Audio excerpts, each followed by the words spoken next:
Assalamualaikum warahmatullahi wabarakatuh. Perkenalkan, nama saya Kavian Desa Putri, NIM 17020101508.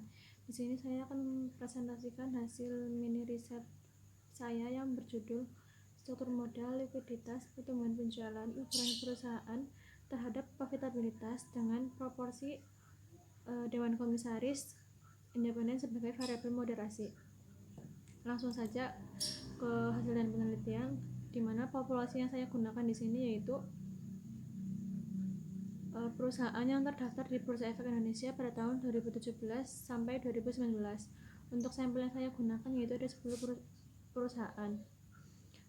Berikut daftar nama perusahaan. Yang pertama ada Aneka Tambang Tbk, yang kedua Garuda Indonesia Tbk, yang ketiga Jasa Marga Tbk, yang keempat PT Adikarya Tbk, PT Perusahaan Gas Negara Tbk, PT Timah Tbk, Semen Indonesia Tbk, Indofarma Tbk, Krakatau Steel Tbk, dan Wijaya Karya Tbk. Langsung ke analisis deskriptif. Berdasarkan dari tabel deskriptif, untuk variabel struktur modal itu memiliki nilai minimum sebesar 0,56 dan maksimumnya yaitu 12,23.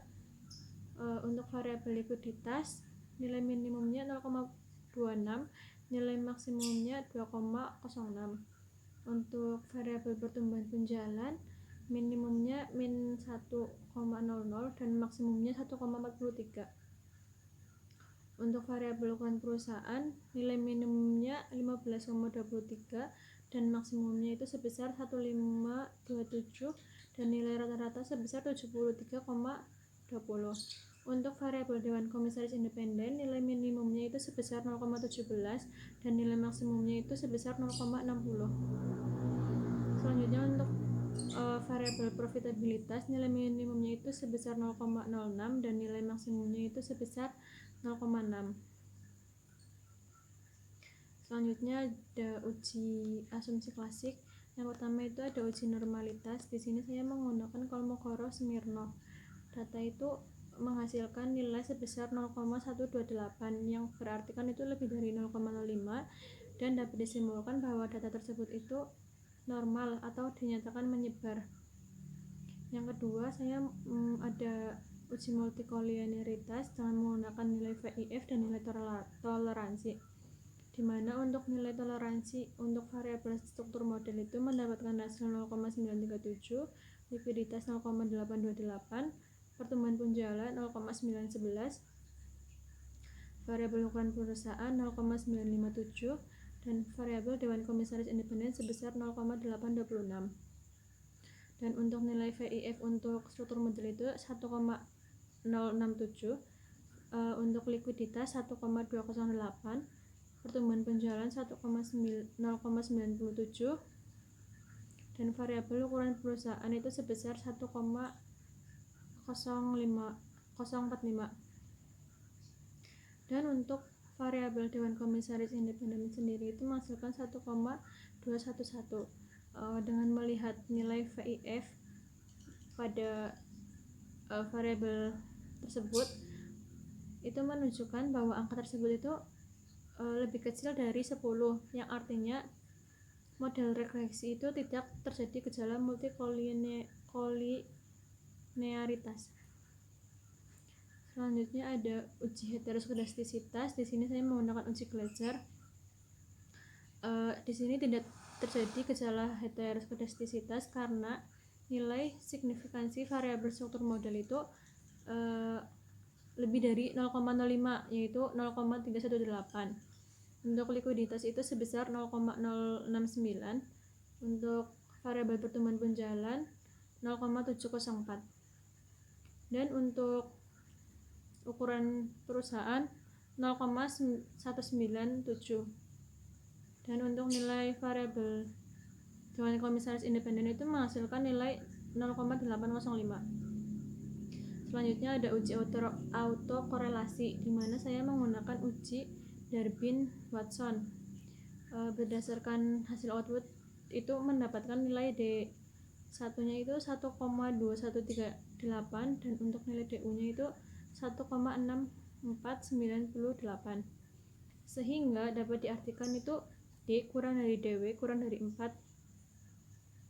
dengan 1,218 kurang dari 1309 kurang dari 1,640.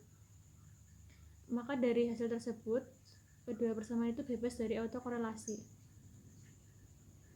Selanjutnya ada analisis regresi berganda.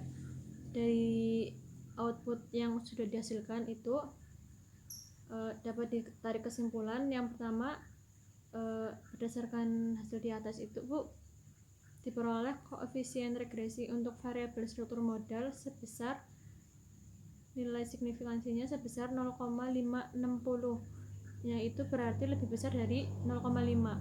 Maka disimpulkan bahwa variabel struktur modal itu tidak berpengaruh terhadap profitabilitas. Yang kedua, untuk variabel likuiditas itu menghasilkan nilai signifikansi 0,670. Itu berarti lebih dari 0,05. Berarti maka dapat disimpulkan variabel likuiditas itu tidak berpengaruh terhadap profitabilitas. Selanjutnya untuk variabel pertumbuhan penjualan itu menghasilkan nilai 0,907 dan itu berarti lebih besar dari alfa 0,05. Maka disimpulkan bahwa variabel pertumbuhan penjualan itu tidak berpengaruh terhadap profitabilitas. Selanjutnya untuk variabel ukuran perusahaan itu menghasilkan nilai 0,620, itu berarti juga lebih besar dari 0,05. Maka disimpulkan bahwa variabel ukuran perusahaan itu tidak dapat berpengaruh terhadap profitabilitas. Selanjutnya nilai variabel Dewan Komisaris Independen itu menghasilkan 0,295 yang berarti juga lebih dari 0,5, dan dapat disimpulkan bahwa variabel Dewan Komisaris Independen tidak dapat berpengaruh terhadap profitabilitas. Berdasarkan hasil output selanjutnya diperoleh nilai signifikansi variabel moderasi sebesar 0,076, itu berarti lebih besar dari 0,05. Maka dapat disimpulkan bahwa variabel Dewan Komisaris Independen tidak memoderasi struktur modal, likuiditas, pertumbuhan penjualan, dan ukuran perusahaan terhadap profitabilitas. Selanjutnya ada koefisien determinasi atau R-square. Dari penelitian yang saya uji itu menghasilkan nilai R-square sebesar 0,261. Itu dapat berarti bahwa variabel profitabilitas dapat dijelaskan oleh variabel struktur modal, likuiditas, pertumbuhan penjualan, dan ukuran perusahaan sebesar 26,1%.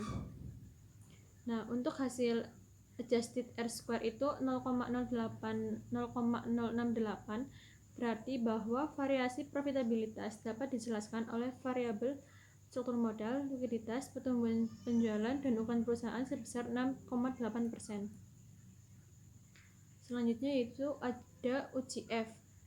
Untuk uji F ini menghasilkan nilai sebesar 0,458 dan nilai signifikansi sebesar 0,766, yang berarti lebih besar dari nilai 0,05. Jadi dapat disimpulkan bahwa variabel bebas ini tidak mampu menjelaskan perubahan pada variabel tergantung atau model dinyatakan tidak cocok atau fit. Kesimpulannya yaitu yang pertama, struktur modal tidak berpengaruh terhadap profitabilitas, dan hipotesis yang pertama berarti itu ditolak. Yang kedua, likuiditas tidak berpengaruh terhadap profitabilitas, itu berarti ditolak. Yang ketiga, pertumbuhan penjualan tidak berpengaruh terhadap profitabilitas. Untuk ukuran perusahaan juga tidak berpengaruh terhadap profitabilitas. Dewan Komisaris Independen tidak mampu memoderasi pengaruh struktur modal terhadap profitabilitas. Dewan Komisaris Independen tidak mampu memoderasi pengaruh likuiditas terhadap profitabilitas. Dewan Komisaris Independen tidak mampu memoderasi pengaruh pertumbuhan penjualan terhadap profitabilitas. Dan Dewan Komisaris Independen tidak mampu memoderasi pengaruh ukuran perusahaan terhadap profitabilitas. Selanjutnya ada keterbatasan. Yang pertama itu penelitian ini awalnya terjadi masalah di uji normalitas. Oleh sebab itu saya menghilangkan beberapa data dari sampel. Yang kedua, dan menghilangkan beberapa data karena nilainya itu memiliki ekstrim. Sampel yang digunakan hanya 30 data. Sarannya untuk penelitian yang lebih lanjut itu dapat dilakukan di sektor lain dan memberikan kesimpulan yang umum. Cukup sekian presentasi dari saya. Mohon maaf bila ada kesalahan. Wabillahi taufiq wal hidayah. Wassalamualaikum warahmatullahi wabarakatuh.